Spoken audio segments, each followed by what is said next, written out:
to illuminate the often unseen mental health challenges faced by first responders, police officers, firefighters, paramedics, and 911 dispatchers. By sharing their stories, fostering understanding, and promoting resources for support and healing. We aim to break down stigma, advocate for improved mental health services within the first responder community, and inspire hope and resilience. This is the Weight We Carry podcast. What's going on, guys? It's Bart with the Weight We Carry podcast, and today we have my wife, Brittany. Hello. And a special guest here, 911 dispatcher with me, honestly, Jillian Hodges. How are you, Jill? Hi, good. How are you?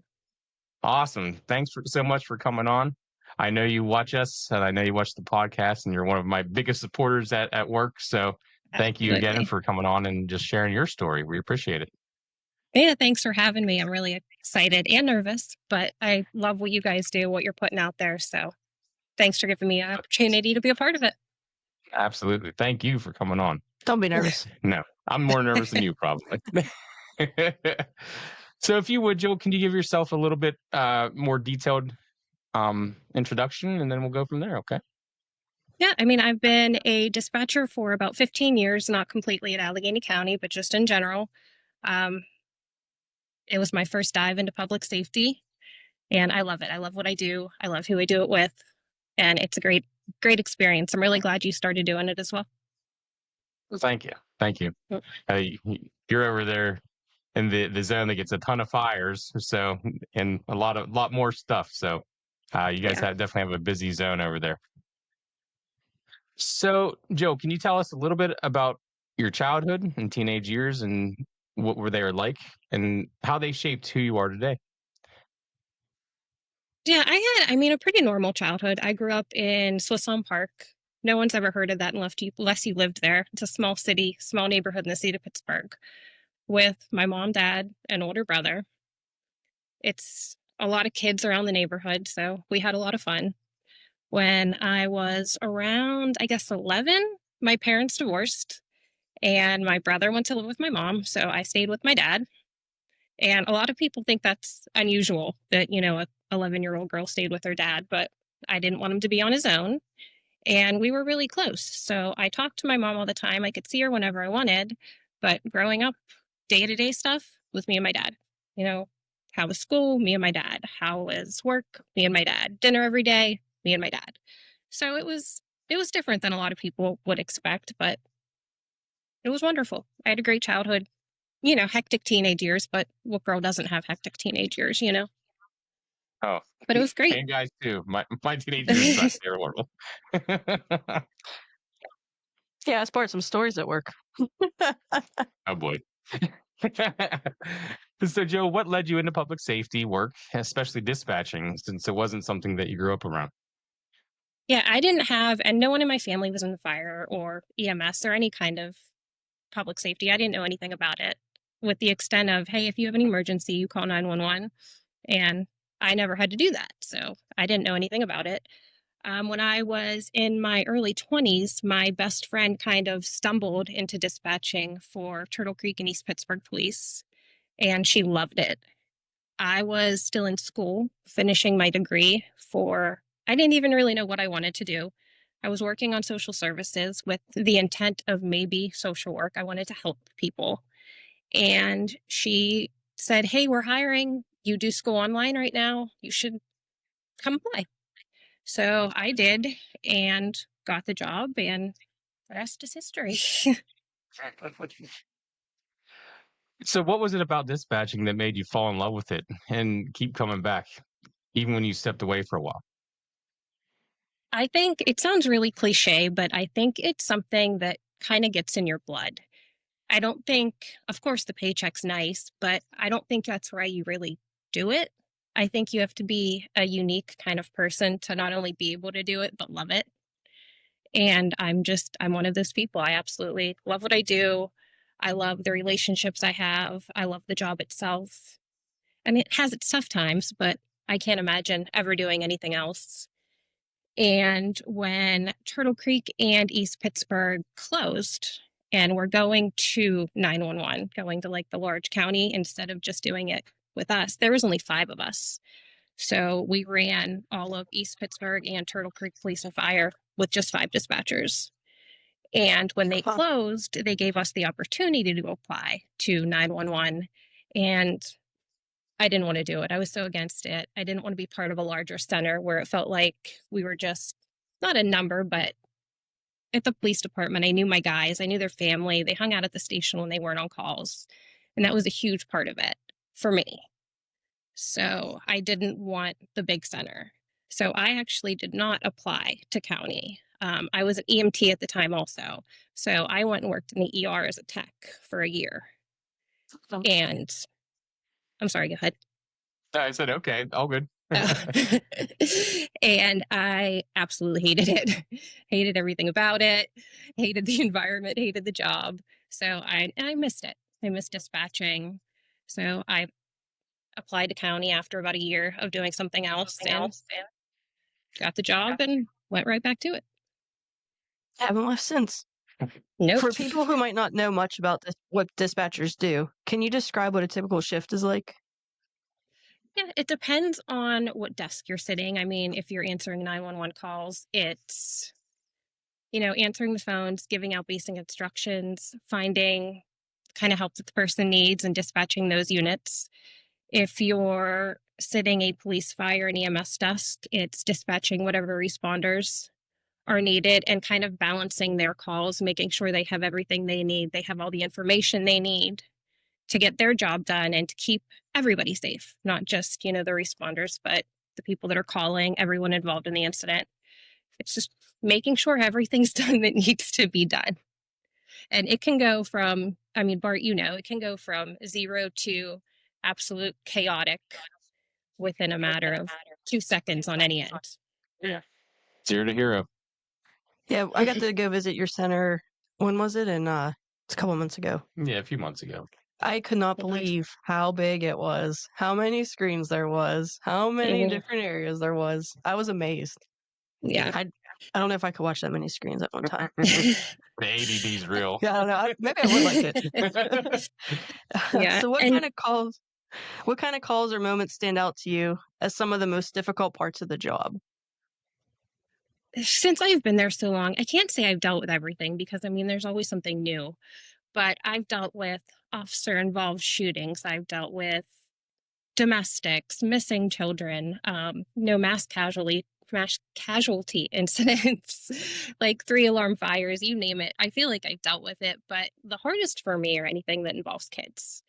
Like whether it's a child caller or a kid that's hurt, it just automatically, my mind goes to my kids. And they're just the hardest to deal with. I think probably for anybody. I agree. Yeah. I agree. Yeah. How would you describe the bond between dispatchers and the responders on the other side of the radio?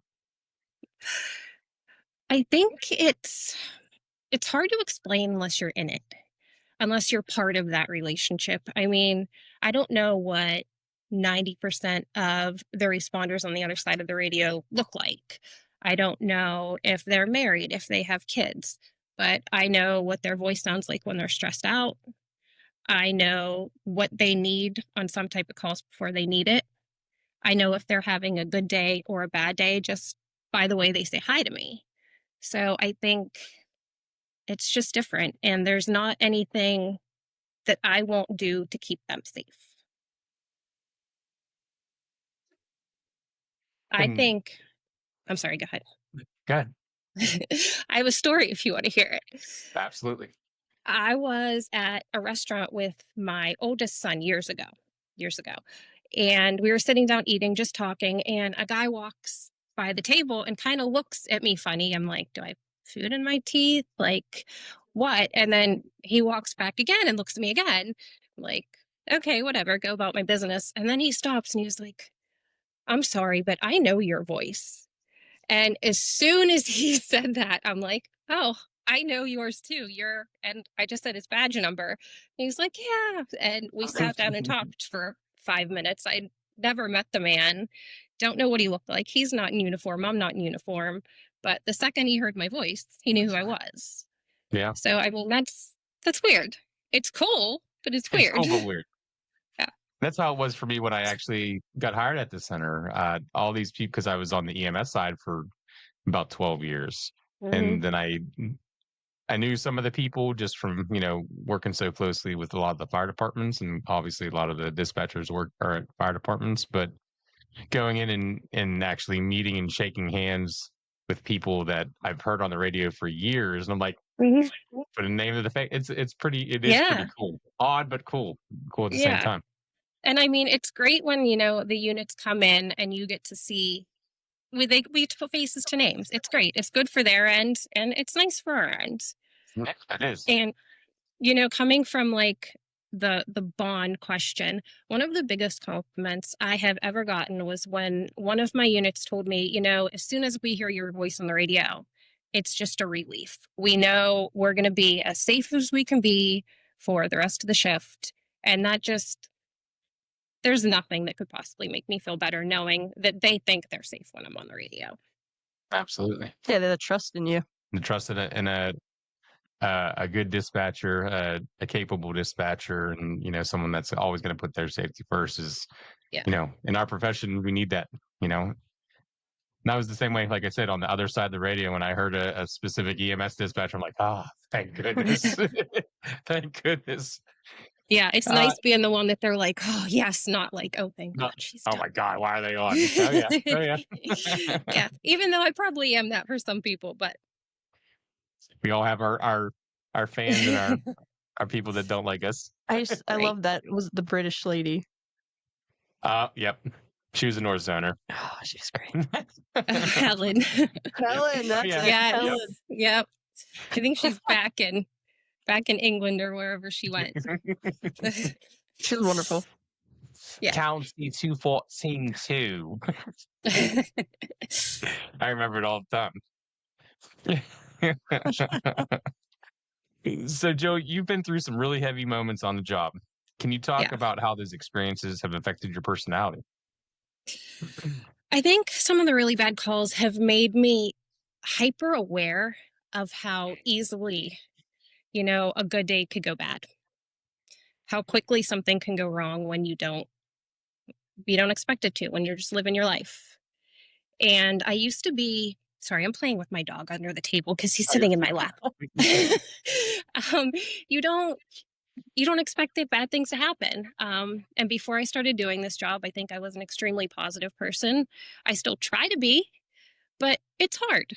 It's hard knowing what's out there. And half of the things that, we deal with don't even make it on the news. Like a lot of stuff other people don't hear about. And so I think we kind of carry that with us more than other people. Sure. I agree with that. And, Yeah. People do ask, they're like, do you watch the news? I'm like, we are the news. I was going to We say, have the no, news I live it. before We live makes it. the news. Yeah. Excuse me. So there was one very personal and life-changing call connected to your father. Yes. Can you share what that was like and how it impacted the way you view your work?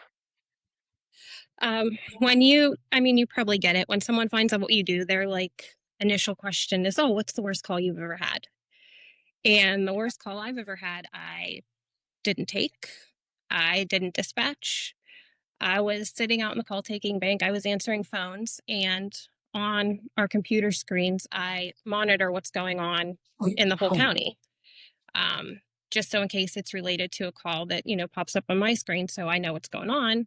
And I was just sitting there looking at the screen, not really paying attention because I wasn't on the phone. And my dad's address popped up. Oh, jeez. And it was red, which is never good. So I sat there and stared at it for a second, like, I don't want to open this. But I did, just to see what was going on. And it said 69-year-old male in cardiac arrest. Jeez. And I froze for a second, and then I ran out of the room, like didn't log out of my computer, nothing, just ran out of the room, got my phone and called my dad. Like just praying that, maybe it was one of his friends. He has friends that hang out at the house. Maybe it's something else. And of course he didn't answer. So, that's how I found out I lost my dad. I read it on a computer screen at work. Oh my God. Yeah, I'm sorry. It was awful. Well, I don't even know where to go from that. Seriously, Jill, I can't imagine. Yeah. And I mean, going into this job, it could be somebody you love. You know that you might have to dispatch something for somebody you care about or answer the phone for somebody you care about, but you don't think about it that much. Or you try not to, or I tried not to. You don't really think it's going to happen to you, but it does, and it did. Really prepare for that. Yeah. No, you can't. And like you said, you always know that could obviously be a situation that you would have to deal with. But man, Yeah. And I that's don't really tough. remember much of the rest of that day. Like, I know I was out in the hall crying, and one of our shift commanders came up and got all my stuff, and like they offered to drive me home, but they were wonderful, but it was just awful day, awful experience. So, how does that experience shape the way you feel when the phone rings or a new call pops up on the screen? I honestly, after that, I debated if this was still the job for me. I didn't know if I'd be able to answer phones, and sorry, my dog. And it sounds selfish, but now every time the phone rings, I think in the back of my mind, I'm like, is this going to affect me? Is this call going to somehow change my life? Am I going to lose somebody else that I love? And I hate that I think that, because there's people that need my help on the other end of those phones and on the other end of those radios. And I shouldn't be thinking about myself. But I think it's always in the back of my mind. Sure. That's like really, that's anxiety. Mm. I remember when I came back from being sick at the hospital, it wasn't even worrying about a call like affecting, someone that I knew. It was just the anxiety of having to deal with someone else's emergency again. Mhm.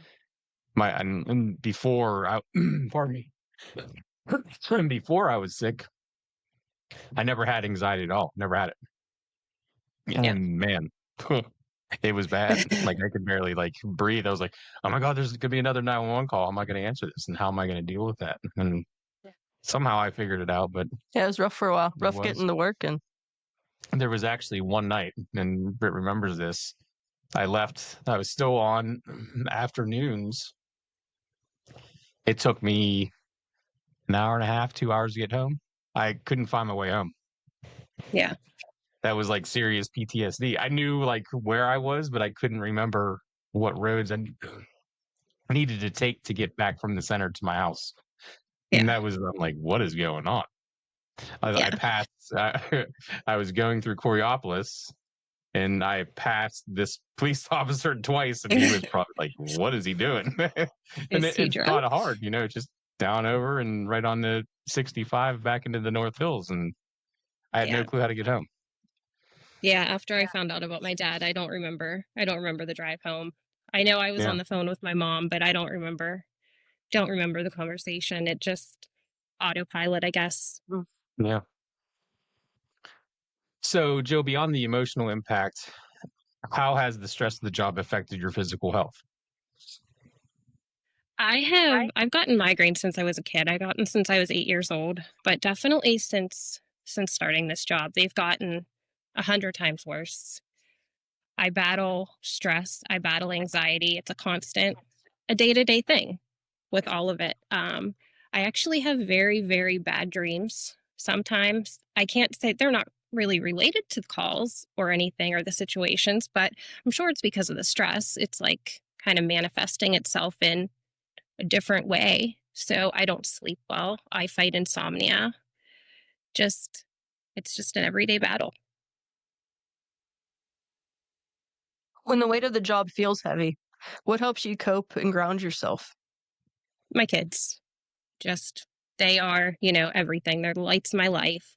And they constantly keep me on my toes. I have a 4-year-old, almost 5-year-old, and a 16, almost 17-year-old. So I have both ends of the spectrum. So if I'm not worried about what the teenager's doing, I'm worried about what the toddler's doing. So, and when it gets heavy, I try to just look at things through their eyes. Like, it's not everything bad, everything's not negative. And Declan, my youngest, he is just all light and fire. So if I'm having a bad day, 5 minutes with him and I'm good. Isn't it amazing? You think about it, and I think about it all the time with Logan. I'm like, you you think your kids need you, but Mhm. and ultimately you need them more than they need you. Yeah, And absolutely. yeah, Yeah. for sure. I don't know what I would do without either of them. Yep. We got so used to go to the ball field all summer, every day. And that was our Mhm. like big stress release. And we loved it. Yeah. Pack up our bags, like sit there with our cooler. As soon as baseball is over, Bart and I literally looked at each other, we're so busy as heck. And we're like, what do we do? Like, what? And now fall Logan, ball you just have to started. We're find like, oh, something else. Yeah. I mean, we literally only had like 2 weeks off from baseball. In those 2 weeks, we were like, oh my gosh, like I could feel the stress. Like I hit the gym more. I did things I was probably supposed to be doing the whole time, but yeah, Yeah. I don't. It is. The kids are the best, man. Heck yeah. Yeah. So let's see. We kind of talked about this, but what role does your family, especially your children, play in keeping you moving forward? My kids, they're the reason I do everything. They're the reason I get up in the morning. They're the reason I go to work. And I would not only have to provide for them, but I want them to look at what I do and value it. I want them to value the hard work and like the work of everybody that I work with, police, fire, EMS. I want them to see that and know that there's good, that there's good all around them. And I want them to see me as that. I like it. How do you balance being How do you balance being the strong support system for others while finding it hard to open up about your own struggles? I think I talked to Bart about this before. I hate being vulnerable. I hate being weak. And it's really hard for me to talk about stuff. If I have a bad call or have a bad day, the first thing I'm going to do is make a joke or a sarcastic comment.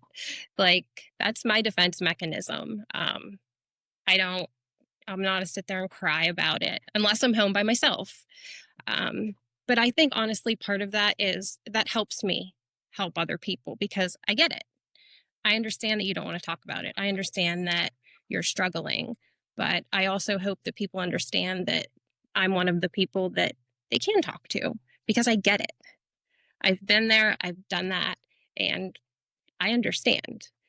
And some calls just, they hit different. And I want to be there for, I have a couple close friends that are there for me no matter what. And I want to be that for everybody else. And I think, as you know, Jill, we have the class coming up at work, Yes. and I think this is going to be I'm going to say huge change, but it's a step in the right direction for our It is. center to get the right group of people, you, Mhm. myself, and a bunch of others into the peer support team, and let's get this off the ground. Yeah. So I think, Yeah. It's coming up next week, I think. yep, I'm really excited about it. Yeah. Really Yeah. excited about it. There's a bunch of us in there that I think are going to be really great. So, Yep. mhm. I'm proud of you guys. Oh, Heck yeah. thank you. And Many it's people, good of work to recognize that we need this. And yeah, for sure. Many people in public safety push through without talking about their feelings. Why do you think it's hard to open up even when you want to? I think I touched on it briefly. I think it'll make other people think I'm weak, that if you can't handle this without getting emotionally invested in it or with it taking a toll on you, you shouldn't be doing it. But at the same time, I also think if I ever get to the point where it doesn't emotionally affect me, I probably shouldn't be doing it anymore. Yep. So, It's a whole balance. It is the It is. balance, and it's the, you know, I mean, we have the compassion fatigue, which is such a big deal with what we do. And like you said, you need that reset. You need to have that separation, especially in this job, between work and home life. Because you and I both know we have people that are firefighters and EMS people and police officers that do our job also, but where's the separation? Yeah. You do need to have the separation, outside of work, other than the podcast here. I used to eat, breathe, sleep EMS, and I always talked about it. And now I'm just like, don't really talk about work, here and there. But we try to, like we said, we really focus on our son and baseball and the family things outside of work, and work's work, and we keep that separate. And so I think that's such an important thing. So looking back, what are some of the signs, physical, emotional, or mental, that have made you realize the job was having an impact on you?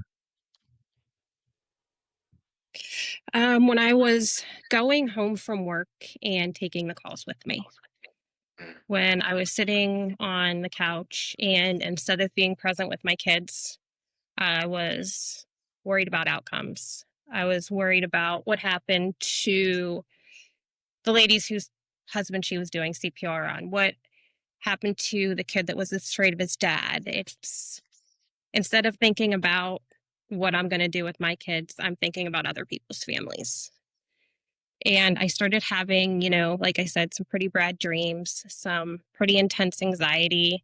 I was fighting depression. I wasn't able to leave work at work. That was my biggest fear when Bart said he was, applying for county. He was so used to being on the ambulance and seeing those people, putting his hands on those people.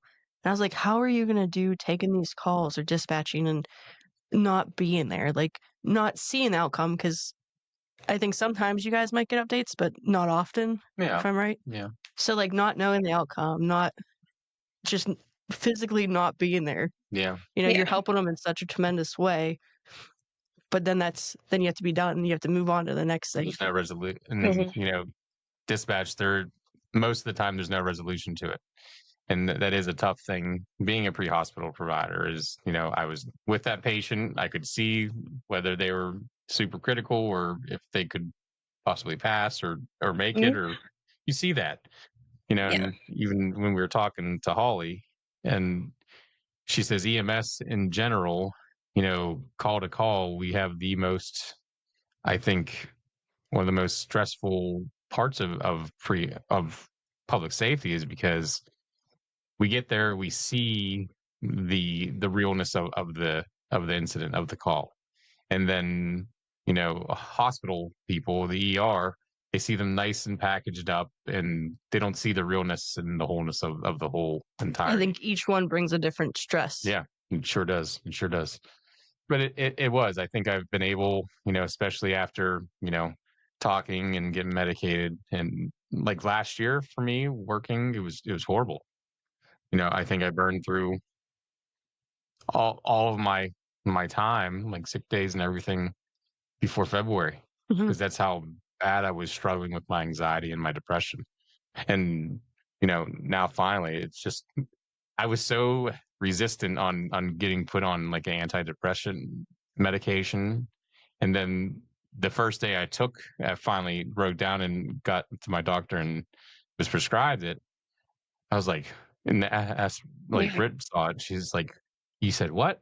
And I took it, and within a half hour, whether it was a placebo effect or what, I felt this weight sort of come off my shoulders. I had this mental clarity that I didn't have for like quite a few years.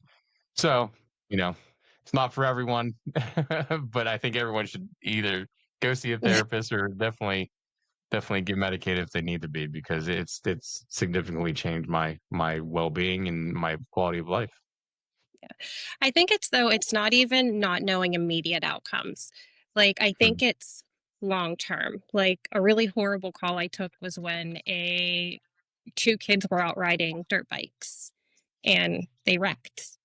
And I was on the phone with a kid while his best friend was, dying next to him. And I had to hear that. I had to listen to that. And of course, it's not as awful for me as it was for them, but that was maybe 5 years ago, 6 years ago. And I still wonder how that child is. Is he okay? Did he get the help he needed having to experience that? And not knowing is hard. Yeah, it is. It's something you carry it. You definitely carry it. You do. Yeah. And like you said, with the medication, as soon as something starts to work, you get used to it, and then you have to try something else. And it's a constant battle to balance what works for you and what continues to work for you. And I can tell that maybe I need to up a dose or change something when I'm been moody and irritable for a week. I'm like, hey, maybe this isn't just me. Maybe it's, something needs adjusted. And I think that's going to be a lifelong thing. Do I want to be on medication my entire life? No, of course not. But if it's going to help me, I'm not ashamed about the fact that I am. And that's what I said, finally. So much better now that there's that adjusting that needs to happen for me. But I think ultimately, finally starting to take something. It's been life-changing for me. Yeah. And I've gone back and forth with therapy, and I don't like it. I don't think it really does much for me. So I'm at the point where I'm not there right now, but in the future, should something happen and I need to go back to it, I'm open and willing to do that. So, and there's nothing wrong with needing it. Yeah. And that's the thing, though, just being open to at least, if it need to be, being open to actually do it. Yeah, it's finding what works for you. Yeah. Mm-hmm. Finding what your outlet is, whether it is therapy, going to the gym, going to the movies, baseball. Yeah. Baseball. Yeah. Mine's reading. If I'm having a bad day, I just need to read for a little bit, and it get lost in a book. Helps. Yep. Yeah. So how do those symptoms show up for you today? And what do you do when they do show up? And they still manifest in the same way. I still think about calls long after they're over. I still get a ton of migraines. I have bad dreams. I've just learned to recognize that those symptoms are telling me, hey, you need to take a break. You need to take a breather and, just take some time for yourself. What would you say to someone who's in public safety and doesn't yet realize the toll this work can take on their mental health? That it is a really hard job. It's emotionally and mentally demanding, and it's exhausting, but it's okay not to be okay. And I can guarantee, 95%, 98% of the people that I work with, that I work for, are worth it. They're worth doing it for. They're worth coming back to day after day. The people that we help, it's worth it, no matter the toll it takes. Let's leave this place a better place than we came in, right? So we tell Logan all the time. Yeah. Yeah, if you help one person, it was a good day. Yep.